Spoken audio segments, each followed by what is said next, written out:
Salam sejahtera bagi kita semua. Perkenalkan nama saya Sebastian Swika dengan NIM 241010060. Saya dari Prodi PKK 1 semester 1. Di sini saya akan membahas hasil UAS. Pengertian masalah sosial. Masalah sosial merujuk pada kondisi atau permasalahan dalam masyarakat yang mengganggu kestabilan, kesejahteraan, atau keharmonisan sosial. 8 masalah sosial. Yang pertama, kemiskinan. Kondisi di mana individu atau kelompok tidak memiliki cukup sumber daya untuk memenuhi kebutuhan dasar hidup seperti pangan, tempat tinggal, dan pendidikan. 2. Pengangguran. Situasi di mana individu yang siap dan mampu bekerja tidak dapat menemukan pekerjaan. Yang ketiga, pendidikan yang tidak merata. Akses terhadap pendidikan yang berkualitas seringkali tidak merata dengan perbedaan besar antara daerah perkotaan dan pedesaan atau antara kelompok kaya dan miskin. Yang keempat, kekerasan dalam rumah tangga merupakan bentuk kekerasan fisik, emosional, atau seksual yang terjadi dalam lingkup gereja. Yang kelima, penyalahgunaan narkoba. Masalah sosial yang melibatkan penggunaan zat terlarang secara tidak sah dan berbahaya bagi kesehatan. Yang keenam, pelanggaran hak asasi manusia, melibatkan tindakan yang mengabaikan hak dasar individu seperti kebebasan berekspresi, hak untuk hidup, hak atas pendidikan, dan hak untuk diperlakukan secara adil. Yang ketujuh, diskriminasi rasial atau etnis terjadi ketika individu atau kelompok diperlakukan tidak adil karena latar belakang ras atau etnis mereka. Yang kedelapan, perubahan iklim dan kerusakan lingkungan. Masalah perubahan iklim dan kerusakan lingkungan merupakan tantangan global yang melibatkan dampak buruk terhadap planet ini akibat aktivitas manusia. 6. Faktor penyebab kemiskinan. Yang pertama, kurangnya pendidikan dan keterampilan. Pendidikan yang rendah dan kurangnya keterampilan seringkali menjadi hambatan utama dalam meningkatkan kesejahteraan. Yang kedua, ketidaksetaraan ekonomi. Ketidaksetaraan dalam distribusi pendapatan dan kekayaan menyebabkan sebagian besar masyarakat tidak memiliki akses terhadap sumber daya yang cukup. Yang ketiga, pengangguran. Tingginya tingkat pengangguran merupakan salah satu penyebab utama kemiskinan. Yang keempat, keterbatasan akses terhadap layanan kesehatan. Kesehatan yang buruk atau tidak terjangkaunya layanan kesehatan yang berkualitas dapat menjadi faktor penghambat bagi seseorang untuk bekerja dan menghasilkan pendapatan. Yang kelima, faktor lingkungan dan bencana alam. Daerah yang rawan bencana alam seperti banjir, kekeringan, atau gempa bumi dapat menyebabkan kerusakan infrastruktur dan sumber daya alam yang sangat merugikan perekonomian setempat. Yang keenam, kebijakan pemerintah yang tidak mendukung. Kebijakan ekonomi atau sosial yang tidak berpihak pada kesejahteraan rakyat miskin bisa memperburuk kondisi kemiskinan. 6. Faktor penyebab pengangguran. Yang pertama, pertumbuhan ekonomi yang lambat. Ketika ekonomi suatu negara atau daerah melambat, sektor seperti industri dan perdagangan seringkali mengurangi jumlah tenaga kerja. Yang kedua, perkembangan teknologi. Inovasi dan otomatisasi dapat menggantikan pekerjaan manusia. Yang ketiga, pendidikan dan keterampilan yang tidak memadai. Ketidaksesuaian antara keterampilan yang dimiliki oleh pencari kerja dengan kebutuhan pasar tenaga kerja sering menyebabkan pengangguran. Yang keempat, pertumbuhan penduduk yang cepat.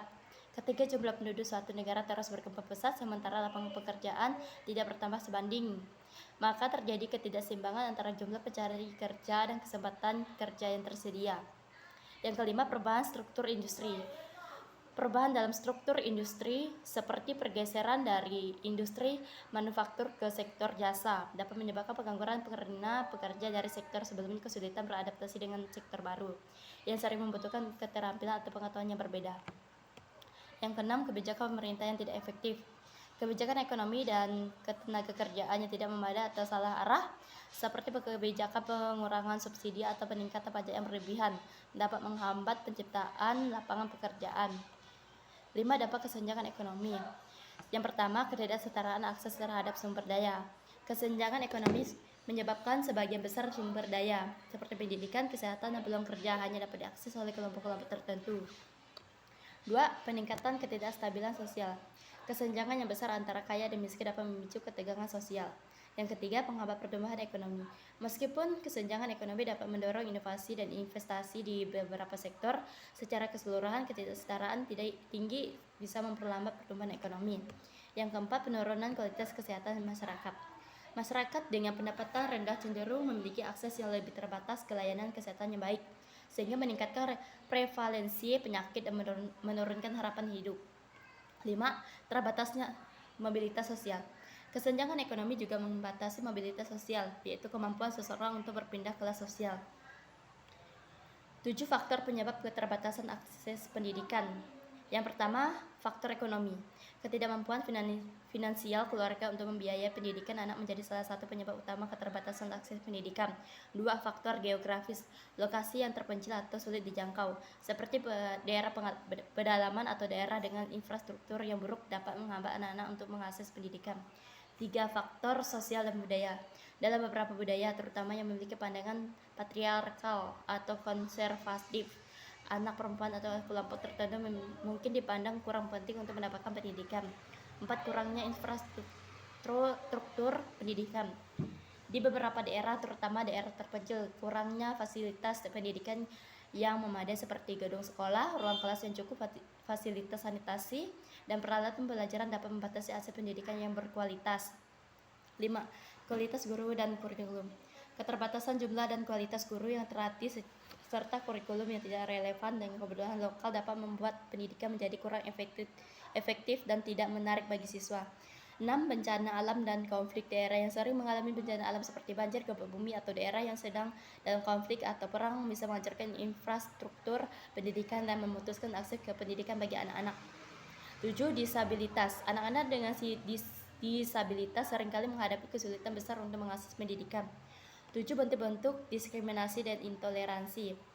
Yang pertama, diskriminasi rasial. Yang kedua, diskriminasi agama. Yang ketiga, diskriminasi gender.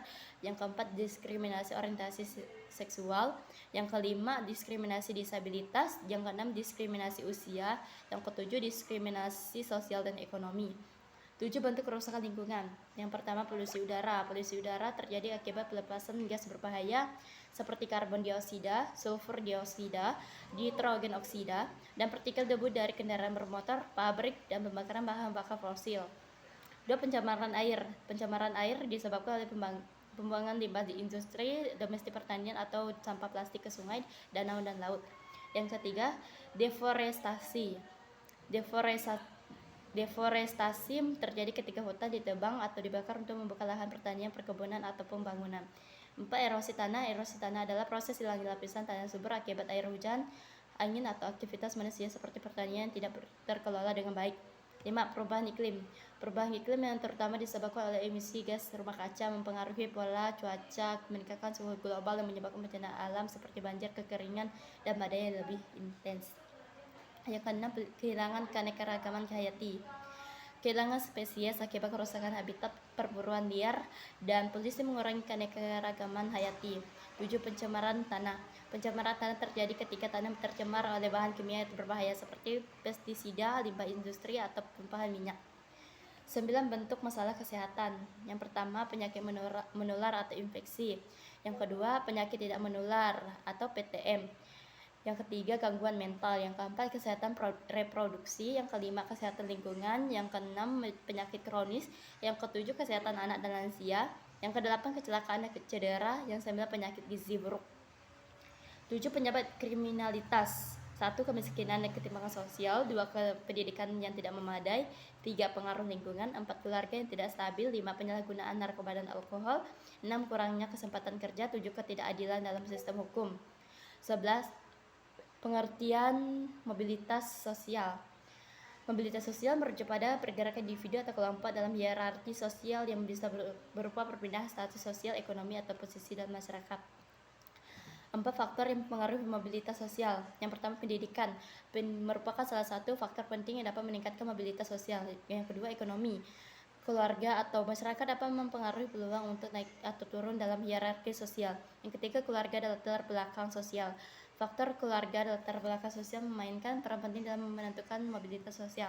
4. Struktur sosial dan kebijakan pemerintah. Kebijakan pemerintah dalam bidang pendidikan, kesehatan, pekerjaan, dan ekonomi dapat mempengaruhi mobilitas sosial. Pengertian perubahan sosial. Perubahan sosial merujuk pada transformasi atau perubahan dalam struktur, pola, dan interaksi sosial yang terjadi dalam suatu masyarakat dari waktu ke waktu. 4. Faktor yang mempengaruhi perubahan sosial. Yang pertama, perubahan teknologi. Kedua, perubahan ekonomi. Ketiga, pengaruh budaya dan pendidikan. Keempat, perubahan politik. 6. Teori perubahan sosial. Yang pertama, teori evolusi sosial. atau sosiologi evolusi. 2. Teori konflik. Ketiga, teori fungsionalisme. Keempat, teori siklus sejarah.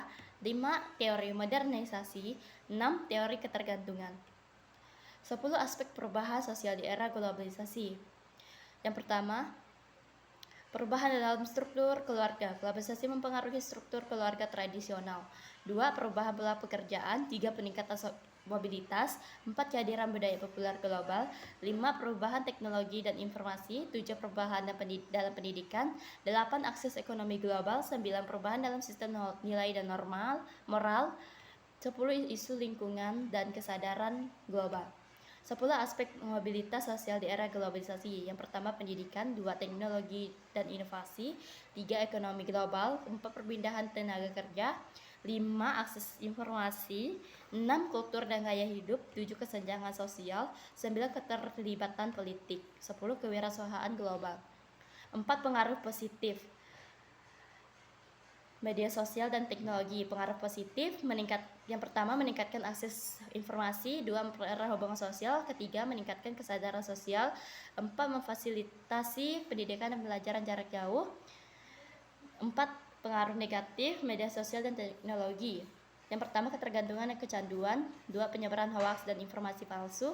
3. Privasi dan keamanan. 4. Gangguan kesehatan mental.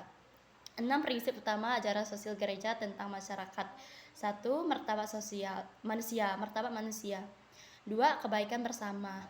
3. Solidaritas. 4. Subsidiaritas. 5. Pilihan untuk orang miskin. 6. Hak dan kewajiban. Abstrak makalah saya ini membahas pengaruh media sosial terhadap perubahan perilaku sosial remaja di era digital. Media sosial dapat memperkuat hubungan sosial dan meningkatkan kesadaran, namun juga berpotensi menyebabkan kecanduan, penurunan interaksi langsung, dan tekanan sosial. Faktor seperti lingkungan keluarga, teman sebaya, dan jenis platform media sosial mempengaruhi dampak tersebut. Untuk meminimalkan efek negatif, diperlukan pendidikan literasi digital, pengawasan orang tua, dan regulasi konten. Makalah ini bertujuan untuk memberikan pemahaman tentang bagaimana media sosial mempengaruhi perilaku sosial remaja. Sekian dari saya, terima kasih. Mohon maaf jika kurang materi atau banyak salah kata, saya mohon maaf. Bye-bye.